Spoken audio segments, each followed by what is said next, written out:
Malutong at masarap pero abot kayang chicken skin at chicharon bagnet ba ang hanap mo? At 70 kilos na chicharon bagnet at 15 kilos na chicken skin ang napapaubos kada araw.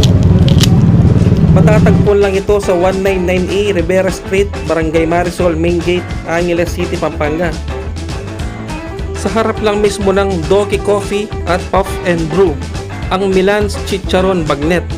70 pesos ang chicharon bagnet at 50 pesos naman ang chicken skin. Yan, at sakto pagdating namin mga solid, nagluluto na sila ng unang batch. At syempre, babalikan natin mamaya to pagluto na. At take note nga pala mga solid, yung mismong may-ari ang nagluluto ng mga chicharon. Tingnan nyo naman, sobrang hands-on niya sa pagluluto. Sobrang napakapulido ng mga niluluto niya chicharon. Yan, sakto, luto na yung chicharon bagnet. At ang ganda ng pagkakaluto. At sakto naman, luto na rin yung mga chicken skin. Tingnan nyo naman, ang lalaki ng mga chicken skin mga solid, ang lalapad. At bihira ka lang talaga makita ng ganyang kalapad na chicken skin mga solid. At sakto, luto na rin yung second batch ng chicharon bagnet. Napakasarap nito, itsura pa lang. At syempre, hindi ko napigilan magkialam. Ang tawag nga pala dito mga solid ay inantala, ready to fry chicharon bagnet. Sa mga gusto kong order po nito, comment lang po kayo down below.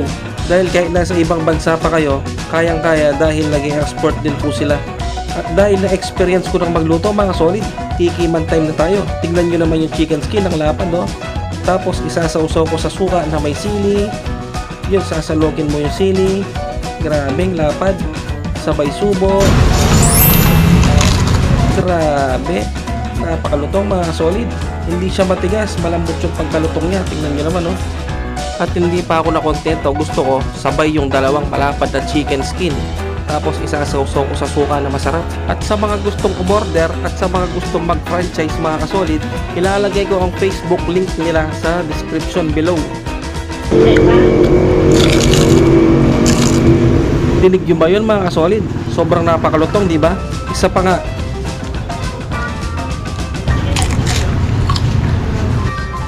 At siyempre, iinom na rin ako ng suka dahil napakasarap ng suka nila dito mga solid.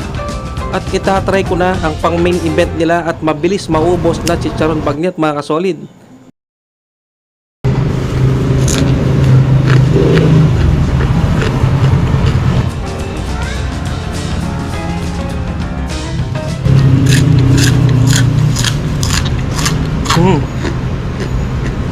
At hindi pa ako nakontento, pagsasabayin ko ang chicken skin at ang chicharon bagnet. Pagdidikitin mo lang ng ganyan, tapos isasawsaw mo sa napakasarap na suka. Yun, no? At sabay subo mga kasolid. Kain po tayo.